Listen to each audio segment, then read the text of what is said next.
All right, welcome everyone. It's a delight to have you here. Welcome to our third of a three-part series in our webinar, Step Up and Stand Out. My name is Jihan, and I'm joined by my team international colleagues, John Chandler and Theodora Konoskaska. I practiced it now. And then Konoskaska and Deb Welch is here as well from our team. So we're delighted to have you from wherever you are. We're spread all across the world, from the West Coast of the United States all the way to Asia. And thank you for making the time to be with us today. We, as Carney Associates, we have learned so much from our years of experience in international schools and also interviewing candidates. And so we are excited and happy to share some of our experiences with you today. As in the other webinars, this session we hope will last about 25 minutes of us speaking, and then it will be followed by a short Q&A. And as we know that time is precious for most of you, all of you, we'll also stay on for an additional 15 minutes to answer as many questions as we can.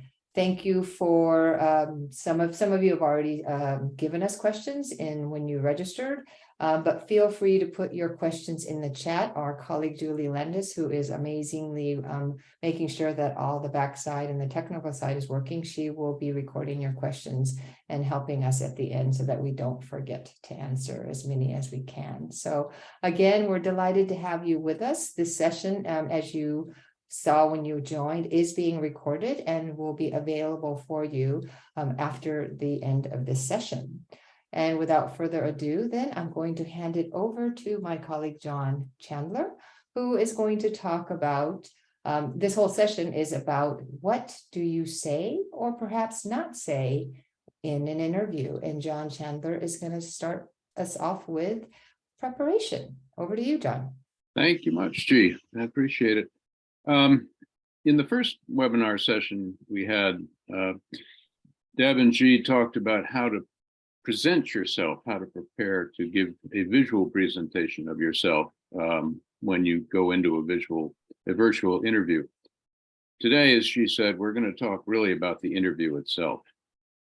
And I want to start with just a reminder to all of you, which is simply this. You wouldn't be in the interview if the search committee wasn't interested in you. They are coming in with good thoughts. They see you as having the potential to be their next person for whatever the position is. So they want to like you. And you need to remind yourselves sometimes, because it's a very nervous moment usually when you start an interview, particularly when you're starting. So just be reminded, you wouldn't be there if they didn't want to meet you and get to know you better. It's a very healthy reminder, if nothing else. Now, as you think about how you get ready, you really need to focus on what is this school? What does it stand for? What does it want in its next leader in your position, the position you're applying for? So you have to do your homework. They want to hear your understanding of them. They want to know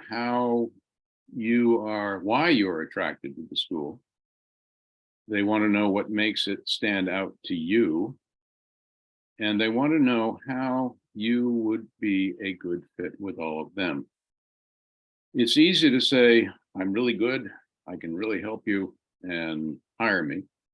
Or you can talk about why you understand the position, what you understand about it, and what it is that you would bring to them as you think about taking on the job. The best way to do that is always, when you can, to use examples to show that you understand the opportunity and why you're attracted to it. Simply put, do your homework. Also, you want to always be respectful and complimentary of the school. If you think about what they may have described as a challenge, you need really to talk about it not as a problem, but really as an opportunity. Don't talk about a weakness, talk about a growth area. In other words, keep it positive. Think of it in terms of both the school's growth and development and your own growth and development.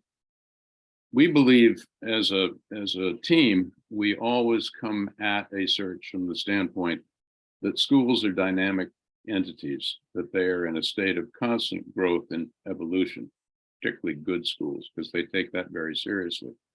But so are you. You're in a state of growth and evolution as well as a career professional. And it's the intersection of the two that really makes for the success of a good placement.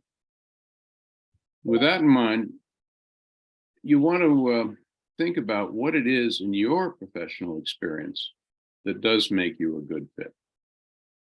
Why has X, Y, or Z that you've done fit with the opportunity, not the challenge, that the school sees in its own makeup at the moment, in its own sense of its future?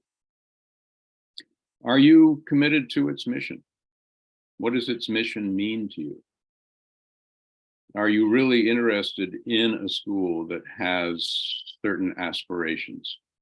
And how will you fit with those aspirations as well? Particularly with international schools, you also need to be very thoughtful about where the school is located. Parts of the world right now are chancy or are potentially threatening is too strong a word, but are potentially areas of concern for personal safety or personal comfort in a given culture. You need to have thought that through. And in that regard, keep it always in mind that if you have a family, your decision to go to a school is a family decision. So you need to come in with a confidence that your family is on board with you about this opportunity. Think about, what is it about leadership that you enjoy? Are you a person who really likes getting out and being visible? Does the school need that? Do you enjoy the organizational side of management? Do you like to be, oh, and that is a robocall, forgive me. And I made it go away. How do you relate to a board?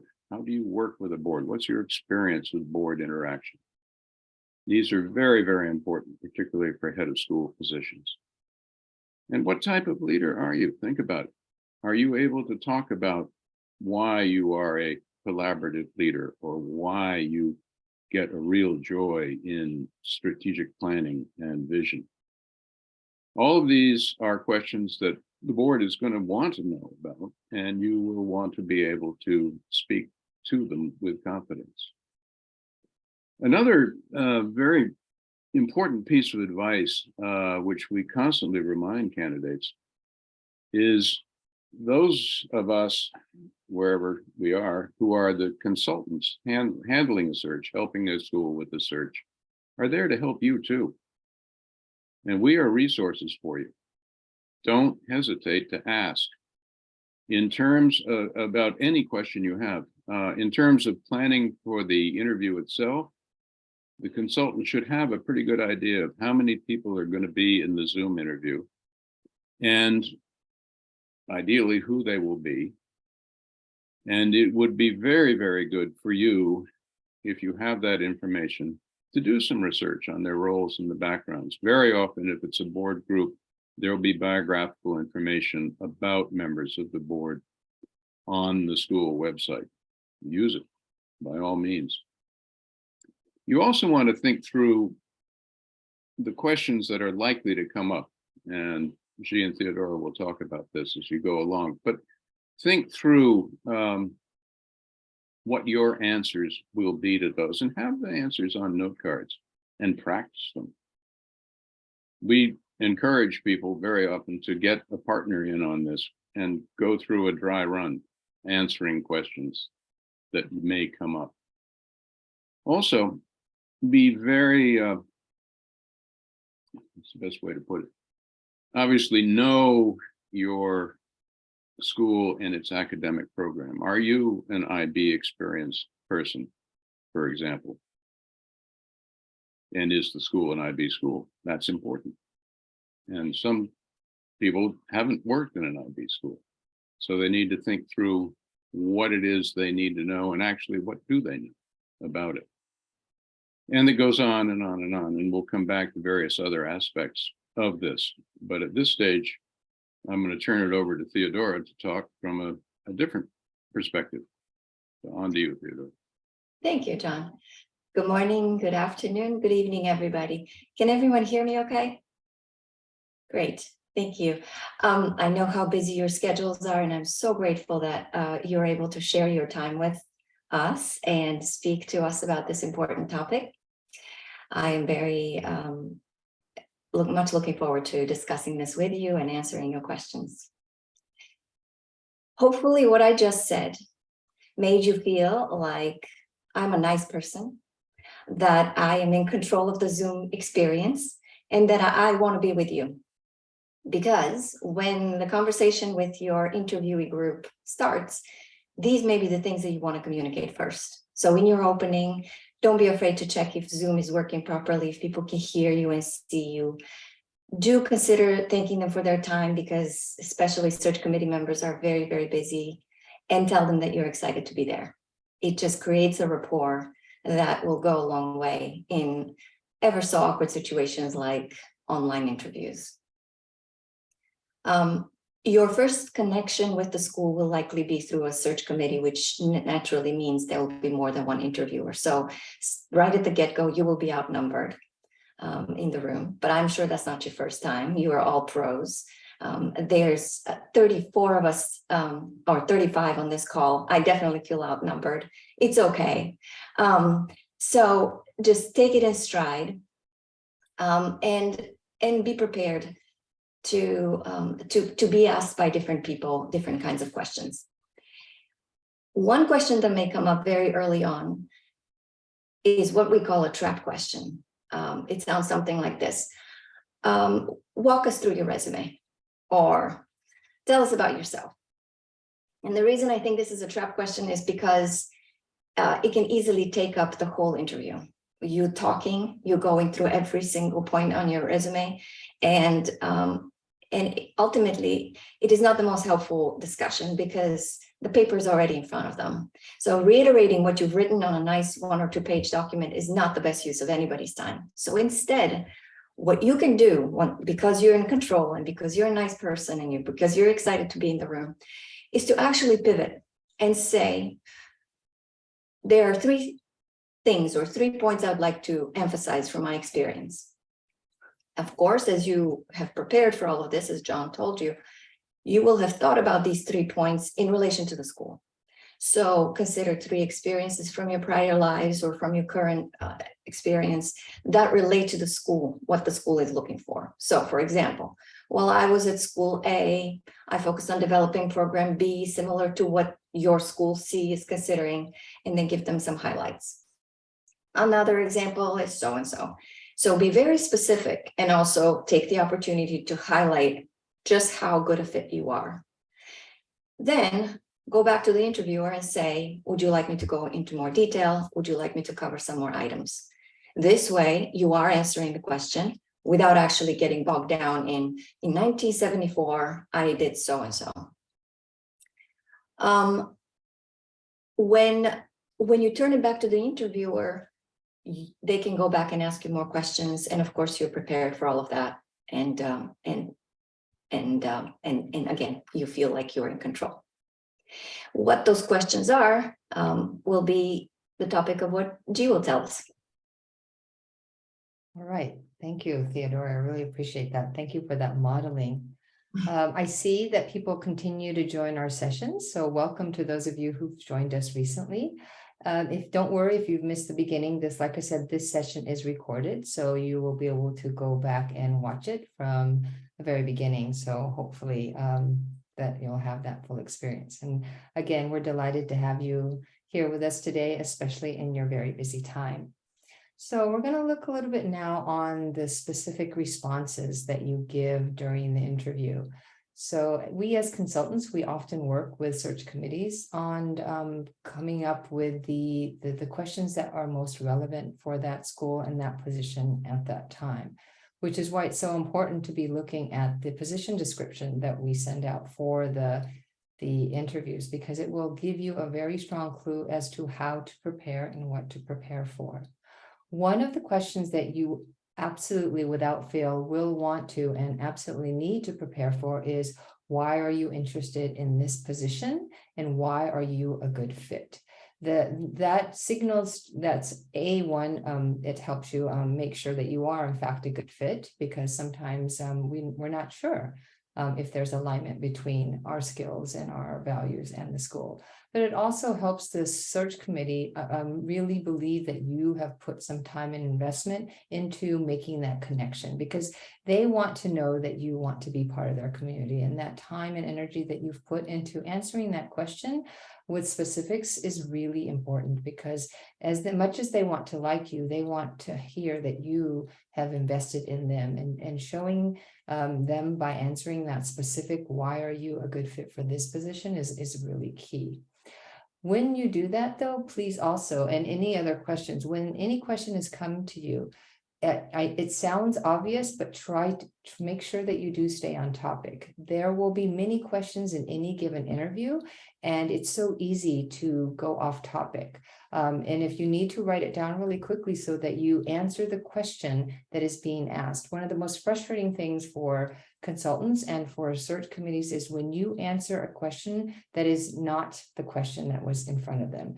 At the end of interviews, oftentimes they will ask you, is there anything you'd like to add? At that point, if you want to add something that was not asked, that would be appropriate. But whenever possible, which is answer the question that is being given to you.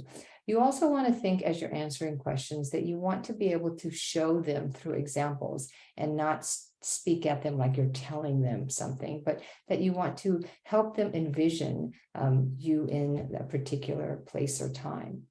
So those are some of the ideas and tips that we have picked up over the years. Another thing is this idea of double-edged sword questions. We shared one with you earlier, and whenever you are talking about, they might ask you the question of, tell us about a weakness or tell us about an area of growth. And while you do want to answer and honor that question, you don't really want to start unpacking all the really, that it's a true weakness, but you want to frame it as an opportunity for growth that you experienced, or an area that you are really looking forward to developing. So again, as John mentioned, keeping it and framing it in the positive, because search committees want to know possibility and future ways of going forward. And then another big area, and Deb and I and Karen and I, as we were in the conferences, we talked about two types of questions. One is called aspirational and one is called behavioral. Aspirational questions are questions that where you're talking about things that you might do, that you are hoping to do, but it's not really grounded in anything specific that you might have done. And so we always advise candidates, when you get a question, to give specific examples where you have actually been able to do or lead a particular initiative. Because when search committees hear specific examples of how you've been able to succeed, or sometimes not succeed, but at least you were able to walk through the process, they can envision you having done that. And research shows us that if you were successful in one context, in one situation, addressing an issue, you will be successful in another context. And so search committees then can feel very confident that you are able to implement a specific change or an action, and that's what they're looking for. They don't want to be the guinea pig of you possibly doing something that you might possibly want to do in the future. So always think, whenever possible, to try to link answer to something that you have done in your previous school.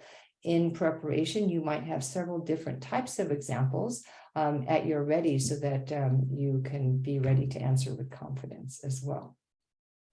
As well as when you're looking at answering the question, length of question is also really important.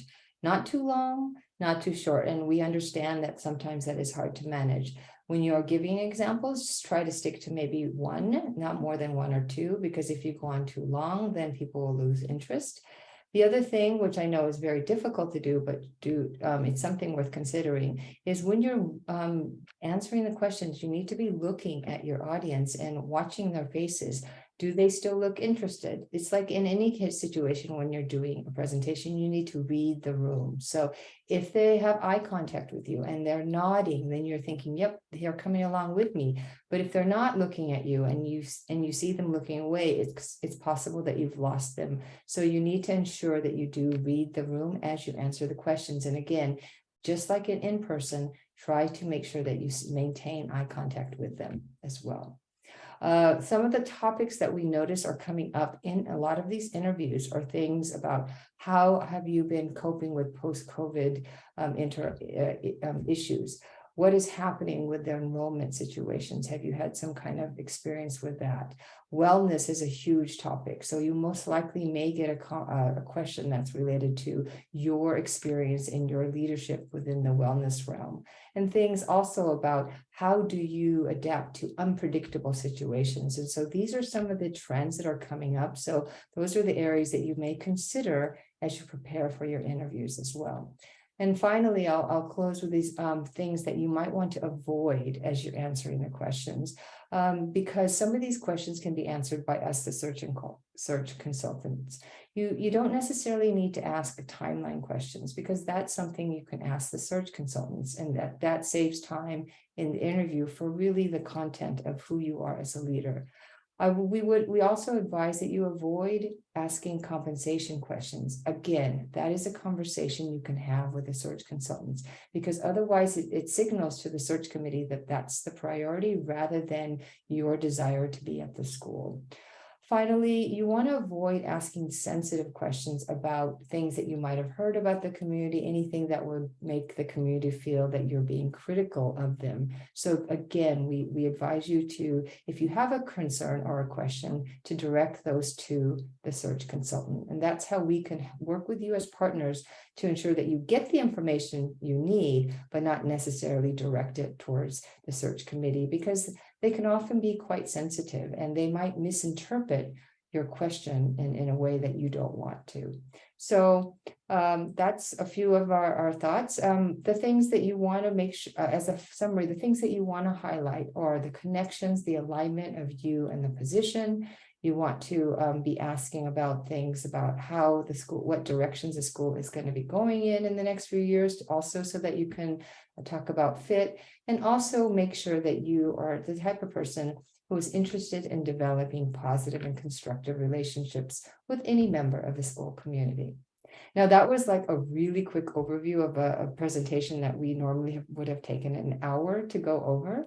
I hope that was helpful. And if you have any more specific questions, we'll be here at the end or later on to help you through this process of responding to the questions. All right, Theodora, back to you. Great. Very quickly, I'll just touch on the search committee perspective and what the board experience may be like with regards to the interview. Just a few highlights. No two search committees are the same. If you've done this type of interviews before, you will know. Search committees are comprised of trustees, board members. You will unlikely have an administrator in the room during the interview, and definitely no search consultants. So this is a group of trustees who are all volunteers, who may be new to this Zoom interview process, may be new to the search process themselves. They may work very well together as a team. They may not see eye to eye on everything. So expect pretty much anything. But as John said in the beginning, they're there because they like you and because they want to get to know you better. One of the search committee members will likely play host to the event, but don't be surprised if questions come at you from all sides. It's normal, it's okay, it's typical. Feel free again to let the group know if you can't hear them, or if you don't really understand the question, they can clarify, because again, not everybody is a pro in leading these types of group interviews. And don't expect to please everyone or to strike perfect rapport with everyone in the room. It's natural. Do try to be respectful of everyone and respond to all questions. These search committee members will be your future partners. And the interview interaction is a glimpse for them to see how they can collaborate with you. Same for you. You want to know if you can work with this group of people and if you can be partnering with them. They're all search committee members are deeply caring about the school. They're giving their time and effort for free to make sure the school succeeds. And they want to see the same in you. They want to make sure that your interests are aligned for the benefit of the institution. And so the faster you can create that sense, the easier the dialogue will be. So you've had a conversation, maybe it lasted 30 minutes, maybe it was 60, maybe you spoke with everybody in turn, maybe all the questions were fed through one person, maybe you had a chance to ask questions, and now the conversation is over. You know that you're up to, time is up. Somebody has probably communicated that with you. Thank you so much. We're about to wrap up. This is your chance to take control of the closing. It is very helpful and sends a very good message if you were the one to say, thank you so much for giving me this opportunity, for answering my questions, for asking all sorts of questions about me, about my experience. I feel that having spoken with you and having learned about your institution, I am a great fit and I am very excited for the opportunity to work with you. Please feel free to reach out if you have any further questions or if there's anything I can provide. This is the closing that tells people you know what's up and you want to be around them. And I'm almost sure that they will want to be around you because you're putting them at ease, you're helping them along, and you're staying on. 60 minutes of a conversation or however long your interview is didn't drain you. Hopefully didn't turn you off, and you are helping them with their own process. And I'm turning it back to G so she can help us with our process. All right, good. Well, we tried as much to stick to the time. We actually, by looking at my clock, it says we've got about 2 minutes before the end of this session. We understand that many of you have to go back to your very important roles. Please, at this time, feel free. Hopefully, if there have been questions, Julia has been recording them. Otherwise, we can go back to some of the questions that we got before the webinar. But we'd like to leave it open to questions now from anybody in the audience.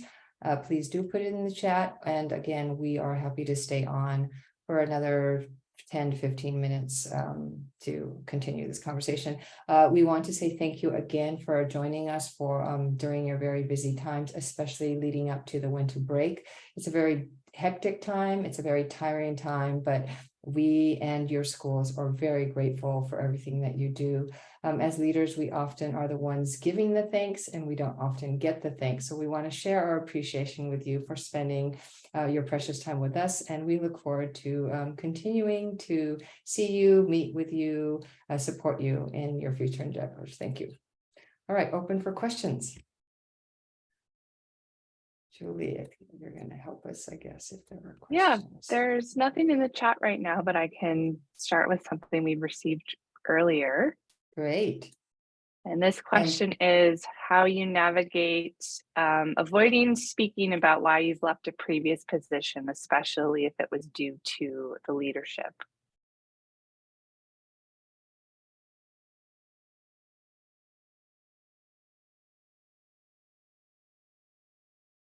I think John wants to answer that question. I could see his face. He's ready to answer that question. Put you on the spot there, Mr. Chandler. You're muted. You're muted. Sorry about that. I'm not sure that Mr. Chandler wants to really answer that question because it's a hard one, but you've got to try to keep it objective and you've got to try to keep it positive.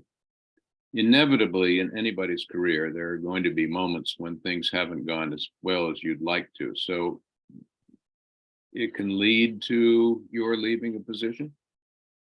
As I said, be objective, be positive, and I would say on top of that, share a little bit about what you learned from the experience. Thank you. Any other thoughts or questions? Of course, if you don't have any, we don't want you to have to stay. We're just wanting you to know that we're here. I'm so relieved to be able to see some of your faces. We weren't able to see you as we were giving presentations, so it's wonderful to see some of your faces. So, oh, there's something in the chat. I can share another question that we received previously. Maybe. Okay. How do you prepare for positions when the interpretation of duties and responsibilities associated with job titles tends to vary drastically?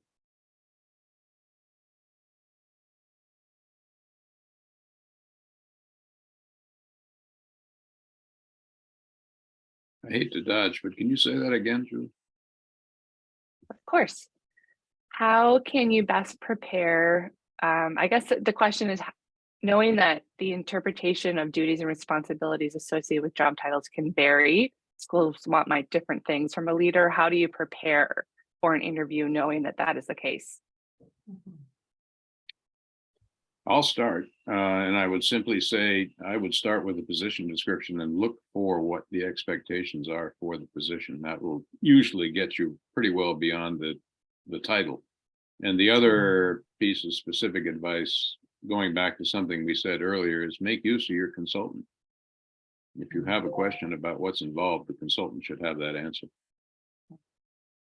The other thing, as I mentioned, is that I mean, it's such all jobs have such a broad spectrum. But remember, the search consultants or the search committees want to know that you actually have done what you say you've done. Again, so more rather than worrying too much about the different ways the responsibilities are, just to be able to share examples of your success. Because ultimately it's about transference. If you were successful in one context, then that signals to them that you can be successful in other contexts. So if the jobs or responsibilities are slightly different, but if you show that you are adaptable and that you've been able to be successful in one context, then that usually can transfer to others. And so that's pretty important. And that's why those specific examples are really helpful. And also it shows that you are a broad thinker and you're not just in one lane, right? That you're able to think flexibly. And that's because that's a trait that people are looking for, especially in this very dynamic and unpredictable world. So thank you for that question. That was actually a really good question. And you're also keeping us on our feet as well as we try to figure out how would we answer those questions. All right, maybe one more and then we're going to log off. Oh, I see one person. Barry, you have a question. Yeah, please. It's related to what we were just speaking about, I think, and that is maybe some comments about how do you balance the dynamic between the fact that you're the interviewee but you're also interviewing them. How do you broach questions that you have? You know, it might not be entirely clear what they're looking for, or some of the aspects of the school might not be clear, even though you've done your best to research it. So what are some techniques for bringing it out in the conversation without being maybe too overt about it?